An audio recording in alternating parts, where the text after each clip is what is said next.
할렐루야. 제가 여러분 축복합니다. 행복하십시오. 성령 충만하십시오. 세상 사람들은 이 땅에서 어떻게 살아갈까? 바쁘게 살죠. 어떨 땐 힘들게 살아갑니다. 그리고 열심히 살아갑니다. 여러 말로 할 수 있겠지만 성경에서는 어떻게 말씀하실까? 디모데후서 3장 13절에 이렇게 말씀하십니다. 악한 사람들과 속이는 자들은 더욱 악하여져서 속이기도 하고 속기도 하나니. 사람들이 세상을 살아가면서 속이기도 하고 속기도 한다. 그러니까 속고 속이며 살아간다라고 말씀하십니다. 그런데 중요한 것은 그런 현상이 더 심해진다라고 말씀하십니다. 슬픈 현실이죠. 질문이 있습니다. 그렇다면 우리 천국 백성들은 이 땅에서 어떻게 살아야 하는가? 오늘 읽은 잠언 14장 11절에서 이렇게 말씀하십니다. 악한 자의 집은 망하겠고 정직한 자의 장막은 흥하리라. 천국 백성이 살아가는 법은 정직입니다.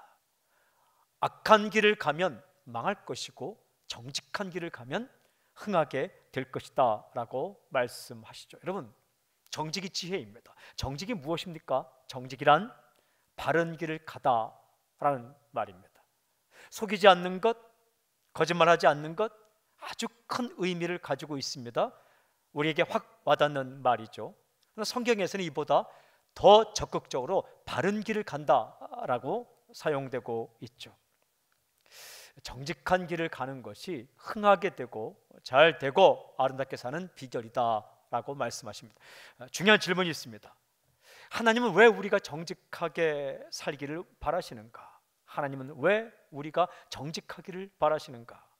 이유는 간단합니다. 그래야 잘 살 수 있기 때문에 그렇습니다.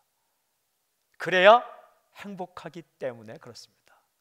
하나님께서 우리를 혼내키신 것이 아니라 우리가 아름답게 살고 잘 살 수 있도록 하기 위해서 우리에게 정직하라고 말씀하시는 거죠. 구체적으로 그 이유를 세 가지로 말씀할 수 있어요. 첫째는 정직은 사람을 웃음 짓게 하지만 거짓은 눈물 나게 한다.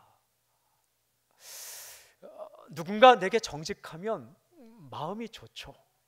누군가 나를 속이면 눈물이 나죠. 시편 5편 6절에 이런 말씀이 있어요. 거짓말하는 자들을 멸망시키시리이다. 여호와께서는 피 흘리기를 즐기는 자와 속이는 자를 싫어하시나이다. 이 거짓말하는 자들, 속이는 자들 그 가운데 피 흘리기를 즐기는 자라고 되어 있습니다. 같은 등급이라는 겁니다. 속이고 거짓말을 하는 것은 남의 마음에 피 흘리게 만드는 사람과 똑같다라는 거죠. 눈물 나죠. 저 어릴 때 소풍을 갔습니다. 제가 어릴 때는 필름을 사면 카메라를 빌려줬습니다. 반납을 해야 되겠죠. 부푼 마음으로 필름을 샀습니다. 카메라를 작은 걸 빌렸습니다. 열심히 찍었습니다. 아주 포즈도 취하고 정말 멋있게 찍었습니다. 나중에 필름을 인화해 보려고 딱 꺼내는 순간 필름이 제대로 된 필름이 아니더라고요. 끊어진 거를 그냥 아무 테이프나 이어놨는데 그게 열어보니까 다 끊어져서 아무것도 안 찍힌 거예요. 상처. 그 친구들과 추억을 남기기 위해서 최선을 다해 찍었는데 어린 학생이 갔다고 그 주인이 그걸 다 알면서도 제대로 되지 않은 필름을 넣어서 빌려준 겁니다. 돈은 받고. 이거 왜 이렇게 됐냐고 해도 그분이 믿지 않는 겁니다. 너희가 끊었지.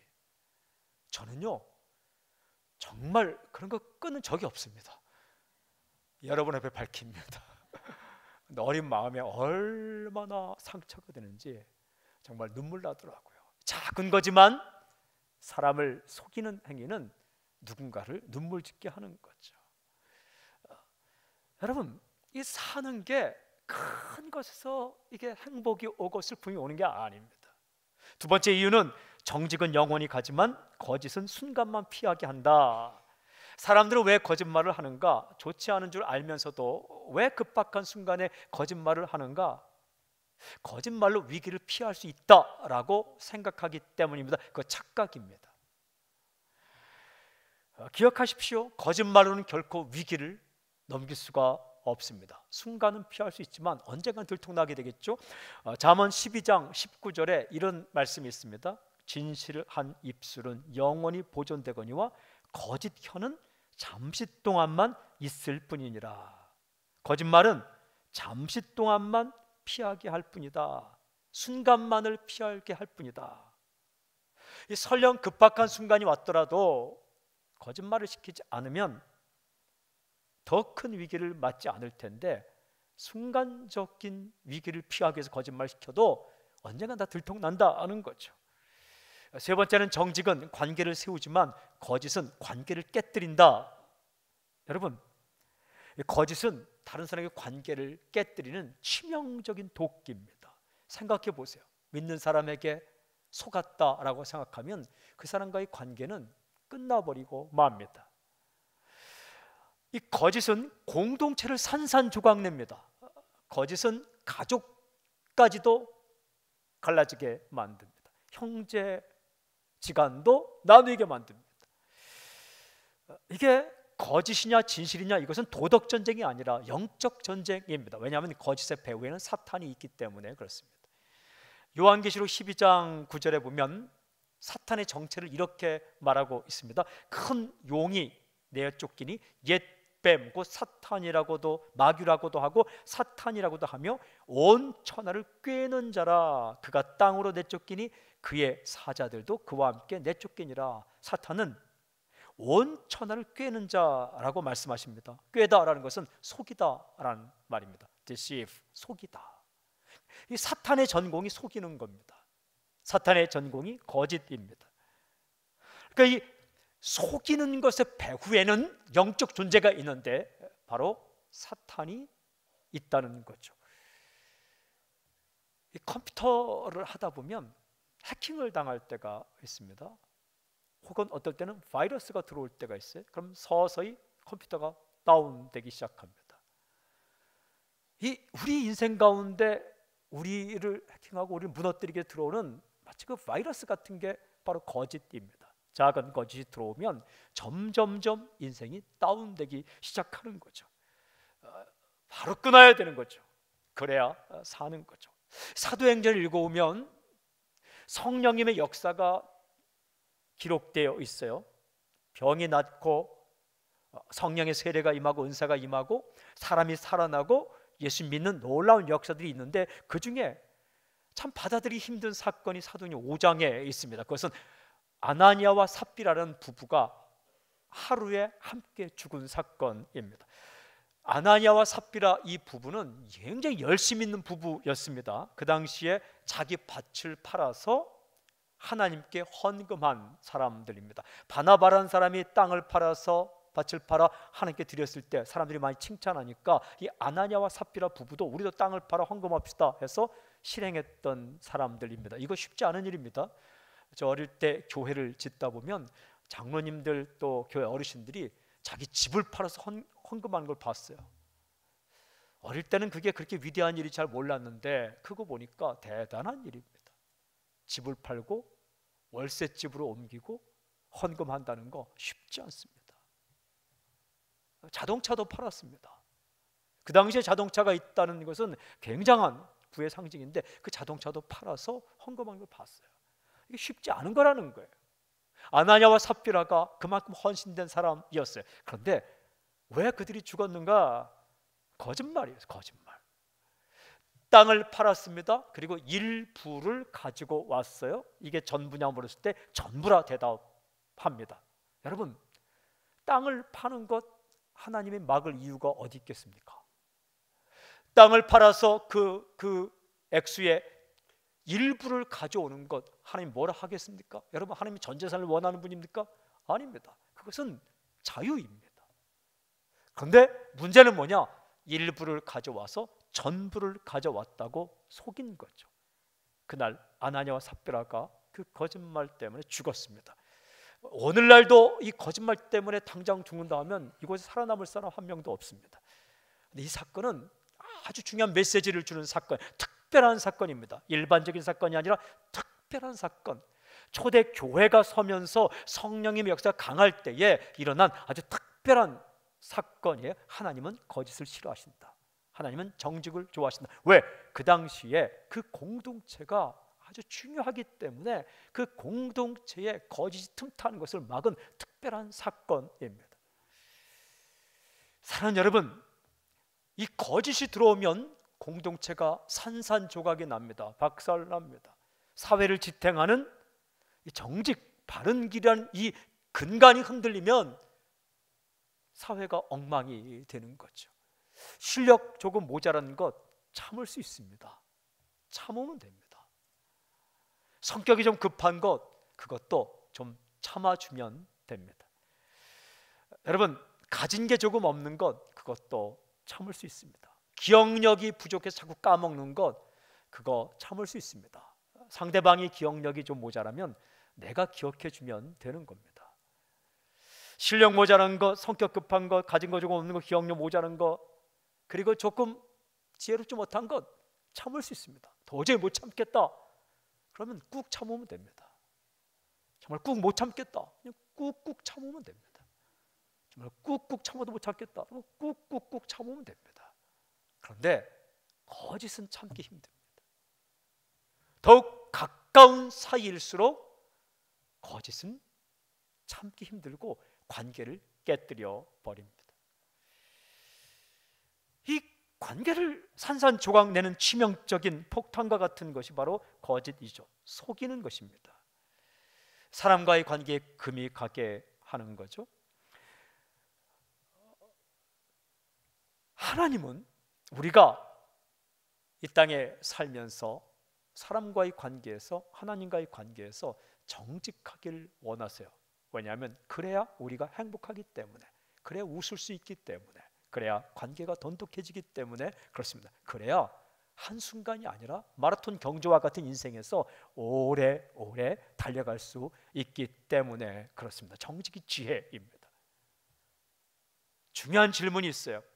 정직한 삶을 살기 위하여 어떻게 해야 되는가? 구체적으로 우리의 삶 가운데 어떻게 해야 되는가? 성경을 찾기 시작했습니다. 정직과 거짓, 이 관계된 본문들을 찾아보니까 하나님께서 우리에게 원하시는 행동 원칙을 5가지로 정리할 수 있었어요. 구체적으로 첫 번째는 실수를 했을 땐 곧바로 인정하라 라는 겁니다.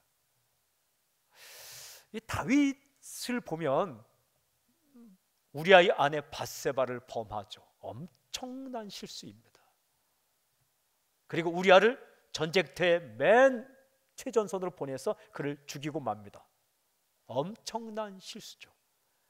그때 하나님께서 그를 그냥 두지 않으시고 선지자를 보내었습니다. 그리고 비유를 통해서 다윗이 잘못했음을 알려주었어요. 그때 다윗이 한 행동이 무엇인가? 무릎을 꿇습니다. 침상이 눈물로 젖도록 웁니다. 그리고 회개합니다. 그때 지은 시가 시편 51편입니다. 하나님의 내 속에 정한 마음을 창조하시고 정직한 영을 새롭게 해주십시오. 주의 구원의 즐거움을 회복시키시고 자원하는 심령을 주사 나를 붙드소서. 우슬초로 나를 씻겨주십시오. 내가 회개합니다. 엎드려 기도했어요. 그리고 그 잘못을 시인합니다. 하나님께서 그를 버리셨습니까? 아닙니다. 하나님께서 그를 다시 사용하셨습니다. 살다 보면 누구나 실수를 합니다. 큰 실수, 작은 실수. 그때는 바로 솔직하게 인정하는 겁니다. 마치 실수하지 않은 것처럼 은근슬쩍 다른 핑계를 대면서 넘어가려고 하다 보면 원치 않게 더 큰 거짓을 말하게 되는 거죠. 실수를 인정하면 그냥 단순한 실수, 다시 기회가 주어집니다. 그러나 실수를 감추기 위해 거짓을 말하면 그건 범죄이죠. 우리가 살다 보면 자의로든 타의로든 상황상 잘못을 범할 때가 있습니다. 그 잘못을 범했을 때는 바로 쏘리를 하는 거예요. 제 실수입니다. 제 잘못입니다. 고백하면 다시 기회가 주어지죠. 두 번째는 다른 사람에 대하여 말하려면 한 번 더 확인하라. 이게 있지 않은 이야기를 우리가 함부로 이야기하면서 다른 사람의 마음을 아프게 할 때가 참 많아요. 그게 거짓입니다. 칼은 한 번에 한 명을 죽이지만 펜과 글과 말은 한 번에 수만의 사람을 죽일 수 있습니다. 확인되지 않은 사실을 유포하는 것, 이거 거짓말입니다. 헛된 소문을 퍼뜨리는 것, 이것도 거짓말입니다. 아니면 말고 식의 태도는 정말 이건 안 되는 겁니다. 당사자는 재미있을지 모르겠지만 그 대상이 된 사람은 피눈물을 흘리게 됩니다. 대상이 된 한 사람만입니까? 아닙니다. 그의 가족들도 엄청난 고통을 당하게 됩니다. 그러니까 남에 대해서 무엇인가 이야기를 하고 글을 남기려면 정말 한 번, 두 번, 세 번, 네 번 확인하고 정확한 사실에 대해서만 이야기해야 하는 거죠. 그렇지 않은 모든 것은 거짓입니다. 누군가 다른 사람에 대한 험담과 조롱과 비난이 들어오면 웬만한 것은 당신에게서 멈추어지길 바랍니다. 내게 들어왔다가 다른 곳으로 빠져나가지 않기를 바랍니다. 보통 소문이라는 것이 내게 들어왔다가 나갈 때는 부풀려서 나가는 거죠. 현대 사회 가운데 수없이 많은 헛소문과 다른 이야기 때문에 얼마나 많은 사람이 고통을 당하는지 모릅니다. 세 번째는 약속을 했으면 아주 작은 약속이라도 지키라. 우리가요, 아무 생각 없이 하는 말인데 생각해보면 거짓말이 얼마나 많은지 몰라요. 남들에게 쉽게 약속하고 그냥 지키지 않는 겁니다. 잠언 말씀을 읽어보니까 이런 말씀이 있었어요. 깜짝 놀랐어요. 여러분, 우리 잠언 25장 14절 함께 읽어볼까요? 자막을 보면서 함께 읽겠습니다. 함께 시작. 선물한다고 거짓 자랑하는 자는 비 없는 구름과 바람 같으니라. 아침에 잔뜩 구름이 껴있는 거예요. 비가 오겠다 해서 옷도 비옷으로 챙겨 입고 우산을 가지고 나갔어요. 비가 안 오는 거예요. 여러분, 그러면 얼마나 우리가 구름에게 상처를 많이 받습니까? 비 올 줄 알았는데 비가 안 오는 거예요. 비 없는 구름, 비바람처럼 휘몰아치는 바람이 있어서 비가 오겠다 생각했는데 비가 안 오는 거예요. 비 없는 바람. 우리가 그런 인생을 살 때가 많다는 거죠. 선물한다고 거짓 자랑하는 자. 무슨 뜻입니까? 선물한다고 말해놓고 하지 않는 경우, 이게 거짓말이라는 거예요. 아무 생각 없이 하는 말 가운데 공수표처럼 약속해놓고 듣는 사람은 기억하는데 그 약속을 지키지 않는 경우가 많죠. 우리 선교사님 파송할 때 이런 말 많이 합니다. 꼭 기도하겠습니다. 기도하십시오. 그냥 꼭 기도하겠습니다 하놓고 그냥 잊어먹습니다. 밥 한번 살게 꼭 사십시오. 연락 한번 할게 꼭 하십시오. 특히 가족 간의 관계에서, 친한 사람과의 관계에서 아주 중요합니다. 그러니까 무슨 말입니까? 쉽게 아무거나 약속하지 말라는 겁니다. 꼭 지킬 수 있는 것만 약속하고, 그리고 약속한 것은 어렵더라도 꼭 지키라라고 말씀하시죠. 더 중요한 부분이 있는데, 네 번째는 저울을 속이지 말라라고 말씀하십니다. 하나님은 속임수로 재물을 모으는 것을 아주 싫어하십니다. 얼마를 드리는 것도 중요하지만 얼마를 어떤 방식으로 내가 재물을 모으는 것 아주 중요하죠. 잠언 11장 1절 이렇게 말씀하십니다. 속이는 저울은 여호와께서 미워하시나 공평한 추는 그가 기뻐하시느니라. 공평한 추를 기뻐한다. 우리가 이 경제 생활을 할 때에 공평한 추를 사용하는 것처럼 정직하게 하면 하나님께서 기뻐하시고 언젠가 하나님께서 반드시 갚아주신다. 그때나 지금이나 마찬가지인 것 같아요. 이 저울을 속이는 사람이 있었다라고 기록합니다. 200g이면 200g을 줘야 되는데 200g이 아니라는 거예요. 저는 이렇게 음식점에 가서 늘 할 때 그램 수를 확인합니다. 1인분 200g. 근데 200g이 항상 적게 느껴졌어요. 1인분이 200g인데 나는 항상 2인분을 먹거든요. 그래서 내가 너 과식하는 거 아닌가? 근데 언젠가 한번 최근에 그 가락동에 있는 시장에 축산물 파는 시장에 가서 200g에 해당되는 걸 샀습니다. 1인분 충분하더라고요. 양이 줄었나? 아니더라고요. 200g은 많은 양이에요. 식당에서 200g은 200g이 안 되는 거예요. 그러니까 내가 저울을 가지고 다니면서 잴 수도 없는 일이고, 이게 조금씩 빠지는 거죠. 그렇게 하지 말라는 거예요. 그게 장기전으로 가면 좋지 않다. 정확하게 공평한 추를 사용하면 손님들이 알아봅니다. 기억합니다. 그리고 하나님께서 그 사람을 좋아하는 거죠. 여러분, 원산지 표시와 그 생산물의 원산지가 같아야 합니다. 적어도 가게 이름이 은혜식당, 만나식당이면 같아야 합니다. 여러분, 메뉴판의 그림과 실제 음식이 어느 정도 일치해야 됩니다. 메뉴판의 그림에는 풍성하게 있는데 실제 받아본 음식은 아니란 말이에요. 이게 굉장히 마음이 아프죠. 항상 글씨는 있어요. 실제 메뉴는 사진과 조금 다를 수 있습니다. 조금 달라야죠. 이게 완전히 다른 경우가 있죠. 적어도 증명사진의 얼굴과 실제 모습이 어느 정도는 비슷해야 하는 것 아닙니까? 이게 굉장히 중요하다는 거예요. 실제 수입 지출과 장부상의 수입 지출이 동일해야 합니다. 아주 중요한 겁니다. 왜 중요하냐? 하나님께서 보실 때 공평한 추를 사용하는 사람이 있다면 그를 기뻐하며 하나님께서 그의 인생 가운데 복을 주실 것이기 때문에 그렇습니다. 하나님은 그런 사람을 찾고 계십니다. 하나님은 이 세상에 살아가는 방식과 다르게 이 땅 가운데에서 정직한 저울을 사용하고 공평한 추를 사용하는 사람을 찾고 계시다는 거예요. 그한 사람을 아름답게 사용하기 위해서 찾고 계시죠. 마지막 다섯 번째는 정직한 사회를 꿈꾸라. 여러분, 정직한 사회를 꿈꾸십시오. 그리고 기도하십시오. 그리고 실제적으로 노력하십시오. 우리 예수님께서 우리에게 가르친 기도 가운데 주 기도가 있습니다. 이렇게 말씀하셨어요. 하나님의 나라가 임하시오며, 그리고 뜻이 하늘에서 이루어진 것처럼 이 땅 가운데 하나님의 뜻이 이루어지기를 원합니다. 이 기도를 하라는 거예요. 여러분, 이게 기독교 윤리의 핵심입니다. 우리가 이 땅 가운데 살아갑니다. 기도하고 행동하고 기도하고 행동하고 살아갑니다. 그 기도하고 행동하고 하나님의 사람으로, 주님의 사람으로 이 땅 가운데 살아갈 때 우리 윤리의 핵심이 무엇인가? 그것은 하나님의 나라가 이 땅 가운데 이루어지고 하나님의 뜻이 이 땅 가운데 이루어지는 것.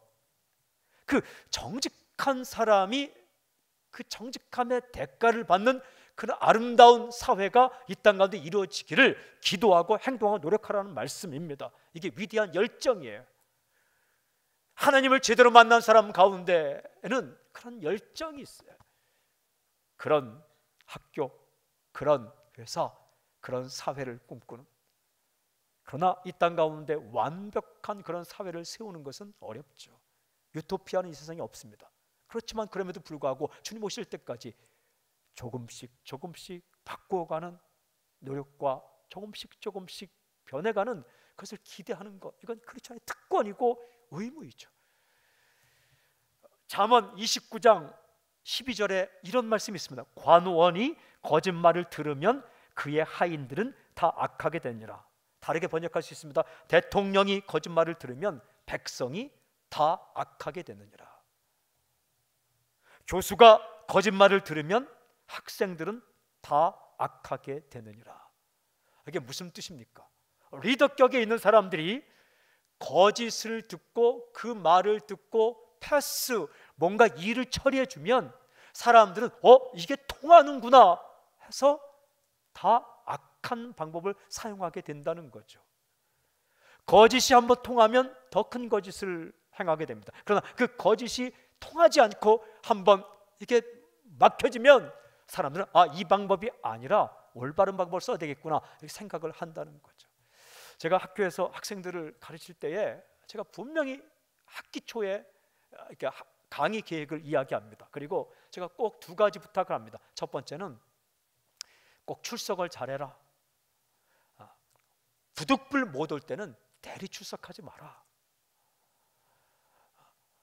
그런데 정말 봄에 꽃이 피고 가을에 날씨가 좋아서 아름다운 꽃을 보러 가고 또한 가을에 경치 구경하러 혹은 고향의 바다가 보고 싶을 때는 나에게 꼭 얘기하고 가라. 그럼 내가 결석 처리 안 하고 출석 처리해 주겠다. 정말 담대한 친구들은 가긴 가더라고요. 제가 약속대로 출석 처리해 줬습니다. 두 번째 부탁, 과제물 내는 것은 반드시 본인이 하라라고 부탁을 했습니다. 본인이 열심히 하면 내가 적어도 B는 주겠다. 가장 못해도 B는 주겠다. 그러나 무엇인가를 베끼거나 함께 의논해서 뚜껑만 바꾸거나 아니면 내용의 편집만 바꿔서 순서만 바꿔서 내면 내가 반드시 F를 주리라. 담대한 학생들이 그렇게 내는 사람들이 있더라고요. 제가 다 찾아서 일일이 읽고 F. 저는 살이 벌벌 떨려서 C 학점을 주지 못하는 선생이에요. 근데 F는 그 과감이 있어요. 왜냐하면 약속 안 지켰으니까, 거짓이니까. 여러분 그거 아십니까? 그 분야에 어떤 분야를 가르칠 사람이라면 거기를 그 공부를 하고 또 이 논문을 쓴 사람이라면요, 한국에 나온 웬만한 그 분야의 논문을 다 읽었다고 봐야 되는 거예요. 그렇죠? 눈에 보면 다 보이는 거예요. 그게 베꼈는지 아닌지 금방 안다는 것이죠. 그러나 본인이 쓰면 B는 주는 거죠. 나중에 받아보면 다 본인들이 쓰더라고요.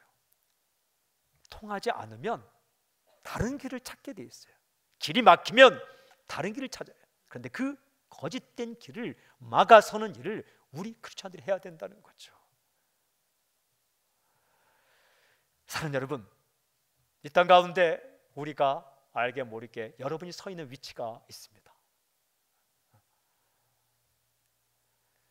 그 위치에서 거짓이 통하지 않는 그런 작은 소사이티, 사회지만 그런 분위기를 만들어라. 고민이죠. 갈등이죠. 힘든 일이죠. 쉽지 않은 일이지만, 좁은 길이지만 그 길을 갈 때 하나님께서 반드시 복에 복을 더하여 주실 것이다 라고 말씀하십니다. 다스리는 사람들이 거짓을 용납하면 안 됩니다. 한두 번 용납을 하면 사람들이 거짓이 통하는 줄 알고 계속 악한 방법을 사용하게 되는 거죠. 악한 방법은 들통나야 그게 복입니다. 이 우리가 기도하는 마음으로 노력하고 실제 실천할 때에 우리 한 사람 한 사람이 쓰임받을 수만 있다면 얼마나 좋겠습니까? 교회도 마찬가지입니다. 우리가 처음 2년 조금 전에 예배를 시작하고 교회를 시작하면서 지금도 우리 위원들이 애쓰는 거 있습니다. 정말 적은 부분이라도 아주 정직하게 재정 운영을 하려고 애쓰고 있습니다. 그걸 막 공포하고 매주 말하면 이게 자랑처럼 들리기 때문에 말할 수는 없지만은 철저히 한 가지 한 가지 투명하게 그대로 내놓아도 괜찮을 만큼 하고 있어요. 그게 중요한 거예요. 그것에만 온통 신경 쓰고 그것만 자랑하면 안 되겠지만, 그리고 감사를 받고 미흡한 건 또 체크하고, 누가 이 재정을 쓰더라도 어떻게 썼는지, 어떤 통로를 통해 움직였는지를 정확히 알 수 있게끔 만드는 것 아주 중요하죠. 앞으로 우리 교회에서 어떤 일들이 되어지더라도 정직한 루트를 통해서 그냥 속여서 할 바라면 안 하는 게 좋죠. 여러분, 성경 말씀을 읽고 싶은데 불이 없다 그러면 촛불을 훔쳐서 읽는 게 정당한 방법입니까? 촛불 훔치지 않고 성경 말씀 안 읽는 게 맞는 거죠. 선교헌금을 드리고 싶은데 정말 드릴 것이 없어서 남을 속여서 번 돈으로 선교헌금 드리는 게 맞습니까? 아니죠. 그냥 주어진 것만큼만 드리면 되는 거죠. 하나님 살아계십니다. 하나님은 우리가 행복하게 기쁘게 살기를 원하세요. 근데 이 하나님의 꿈과 하나님의 소망을 깨뜨리고자 하는 영적 존재가 사탄이에요. 근데 사탄이 우리 인생의 자존심과 자부심과 기쁨과 행복을 깨뜨리는 그 공격의 최전방에 거짓이 있다는 것입니다. 거짓을 행하면 그 당한 사람도 힘들지만 그 거짓 행한 사람도 계속 마음이 괴로운 거죠.